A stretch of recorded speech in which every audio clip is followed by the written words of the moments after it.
Assalamualaikum warahmatullahi wabarakatuh. Waalaikumsalam warahmatullahi wabarakatuh. Bismillahirrahmanirrahim. Alhamdulillahi rabbil alamin. Wassalatu wassalamu ala ashrafil anbiya'i wal mursalin, Sayyidina wa maulana Muhammadin wa ala alihi wa ashabihil mujahidin at-tahirin, amma ba'du.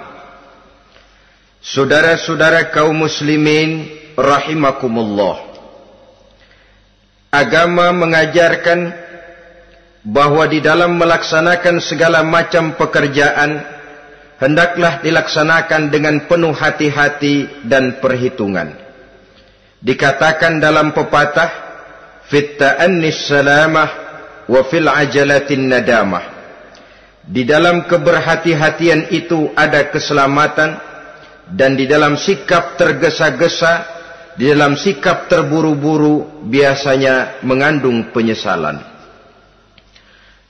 Tetapi ada 5 perkara yang malah memang harus dikerjakan secara buru-buru.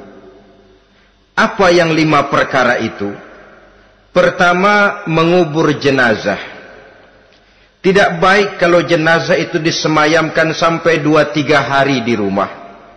Dan yang lebih baik, mengubur jenazah itu adalah di tempat di mana dia meninggal. Contohnya adalah baginda Nabi. Beliau kelahiran Mekah. Beliau wafat di Madinah, maka di Madinah itulah beliau dimakamkan, dan bukan di kota Mekah. Karena prinsipnya agama menginginkan kemudahan dan tidak menginginkan kesukaran. Hal kedua yang harus dikerjakan dengan segera ialah mengawinkan anak perempuan.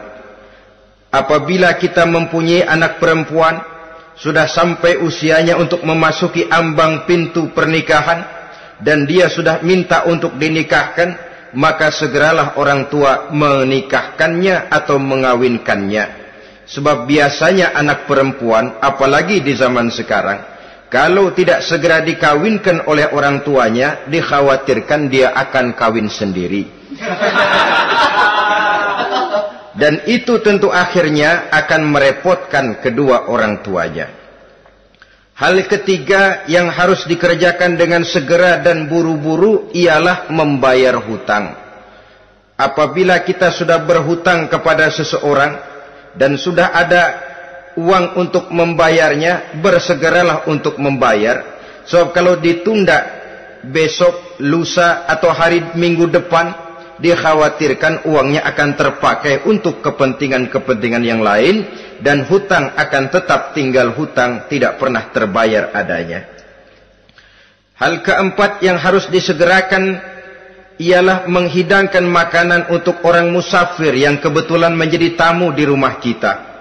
Dan hal yang kelima yang harus dilakukan dengan buru-buru, dengan segera, bertaubat apabila mengerjakan perbuatan dosa. Hal kelima inilah yang akan kita bicarakan pada pertemuan kita kali ini, yaitu tentang taubat kepada Allah Subhanahu wa ta'ala. Taubat berasal dari kata-kata taba yatubu, yang isim masdarnya adalah taubatan. Artinya sama dengan roja'a yarji'u, ada ya'udu, pulang atau kembali. Bertobat maksudnya kembali dari yang dilarang oleh Allah. Kalau dalam perjalanan hidup ini kita suka menerjang larangan-larangan Allah, melaksanakan apa-apa yang dilarang olehnya, maka taubat artinya meninggalkan larangan-larangan itu dan kembali kepada apa yang diperintah oleh Allah Subhanahu wa ta'ala. Kenapa taubat ini harus disegerakan? Karena makhluk bernama manusia ini sulit melepaskan diri dari dosa dan salah. Nabi bersabda, kullu bani Adam khatta'un wa khairul khatta'ina tawwabun. Setiap anak Adam, yakni setiap manusia, pasti mempunyai dosa dan kesalahan. Dan sebaik-baik orang yang mempunyai dosa dan kesalahan ialah orang yang segera bertaubat. Dengan kata lain, orang yang baik sesungguhnya bukanlah orang yang tidak punya salah, karena tidak ada orangnya yang tidak punya salah. Tetapi orang yang baik adalah orang yang apabila melakukan kesalahan, dia segera sadar, dijadikannya kesalahan itu sebagai pelajaran untuk tidak diulanginya lagi pada masa-masa yang akan datang. Inilah yang digambarkan oleh Allah Subhanahu wa taala dalam surah Ali Imran ayat 135. Walladzina iza fa'alu fahishatan, dan orang-orang yang apabila mereka terjatuh ke dalam perbuatan dosa, au zalamu anfusahum, atau berbuat zalim kepada diri mereka sendiri, dzakarullaha fastaghfaru lidzunubihim, mereka segera ingat kepada Allah dan memohon ampun terhadap dosa yang pernah mereka kerjakan.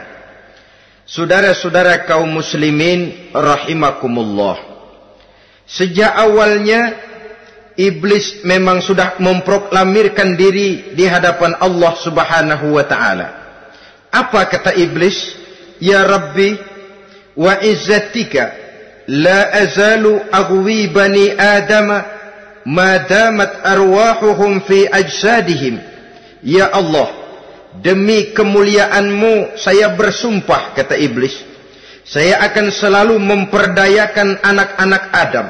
Saya akan selalu menggoda manusia selama ruh mereka masih ada di dalam jasad mereka. Jadi selama ruh masih ada di dalam jasad, selama itulah iblis akan selalu berusaha menggelincirkan manusia untuk jatuh ke tempat-tempat salah dan ke tempat-tempat dosa. Tetapi kemudian Allah juga memberikan jaminan. Allah menjawab proklamasi iblis ini, wa izzati wa jalali ya mal'un la azalu aghfiru lahum mastaghfaru. Demi kehormatanku, demi kemuliaanku, hai mal'un, hai yang terkutuk, hai iblis, kalaupun engkau selalu memperdayakan manusia, kalaupun engkau selalu menipu dan menggoda mereka sepanjang ruh mereka masih ada di dalam jasad, aku akan senantiasa memberikan ampun kepada mereka sepanjang mereka memohonkan ampun kepadaku. Inilah jaminan dari Allah Subhanahu wa ta'ala. Saudara-saudara kaum muslimin rahimakumullah, oleh karenanya apabila kita berbicara tentang taubat, artinya kita berbicara tentang tingkah laku kita dalam kehidupan sehari-hari. Apa yang harus kita lakukan untuk sempurnanya satu taubat? Pertama, menyesal terhadap dosa yang pernah kita lakukan. Kadang-kadang ada juga orang bertaubat, tapi bukan nyesal terhadap dosa yang dia kerjakan, malah puas katanya.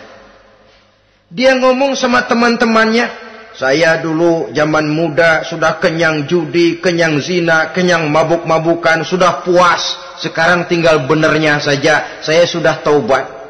Taubatnya sih bagus, tapi puasnya itu yang jelek. Kenapa harus dikatakan puas? Bukan puas, menyesal. Menyesal saya dulu. Kenapa hanyut terjebak dosa?